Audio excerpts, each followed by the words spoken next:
Hi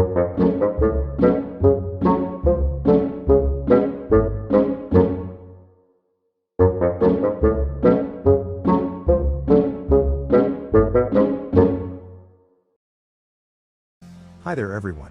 Welcome to Fingers, Fums and Fits, and in today's episode of TTPITL I will be painting Evil Lyn from Masters of the Universe Battleground. Can I keep the paint inside the lines? Let's find out. I started with the standard undercoat of Corax White. I then gave her skin a base coat of XV88. In a lot of early depictions she has a kinda sickly yellow skin, almost like she is jaundiced, which I never liked the look of. I always thought she'd look better with tanned or olive skin, and that's what I'm attempting here. After giving the skin a wash of Nuln Oil, I applied a 3:1 mix of pink horror and canner blue to her clothing. But, as I felt that was a little too light, I applied a wash of Shyish purple.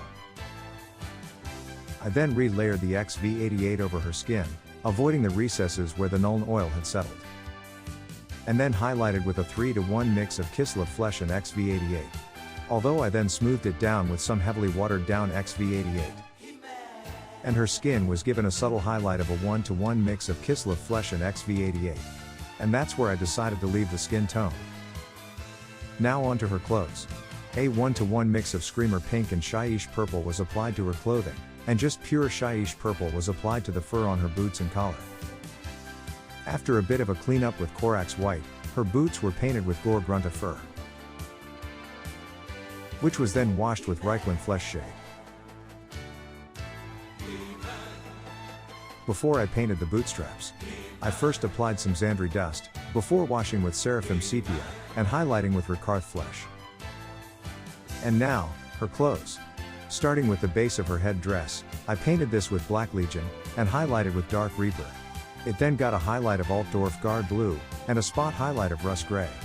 The same method was used on the rest of her clothing, except that Drakenhof Nightshade was used between these blues on her bodysuit.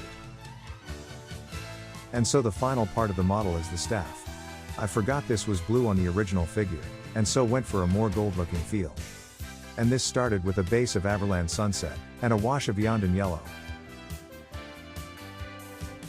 followed by a relayer of Averland Sunset, and a highlight of Iriel Yellow. And for the sphere, I started with Dawnstone as the base.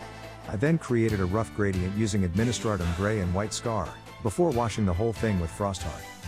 A little dot of White Scar finished it off with a bit of a shine. And so, all that was left was the base, which was painted in a similar fashion to the rest of her Evil Warriors counterparts. Now, I have to confess, I didn't exactly enjoy painting this model. It might be something to do with the fact that I was painting at 3 in the morning, and that I didn't get the skin the way I really wanted it, but I'm going to go ahead and call this one done. So, what do we think? Did I manage to keep the paint inside the lines? Please let me know in the comments below. Thank you so much for watching, and I hope to see you again for the next one. Have a great day everyone, and I'll see you later. I'd also like to give a shout out to my friends at the Nerd Hut in Ipswich. They have a great range of all things nerdy and gaming, so if you ever happen to be in the area, drop in and say hi and see what they've got available. And if retro video games are more your thing, please do check out my other channel, Retribution Gaming, where I do Let's Plays of old video games.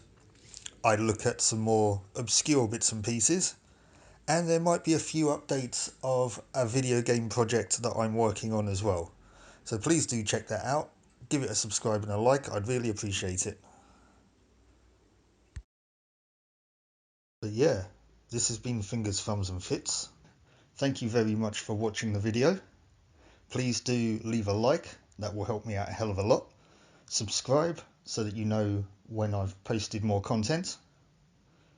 And I hope to see you for the next one. Once again, thanks for watching, and I'll see you later. Bye bye.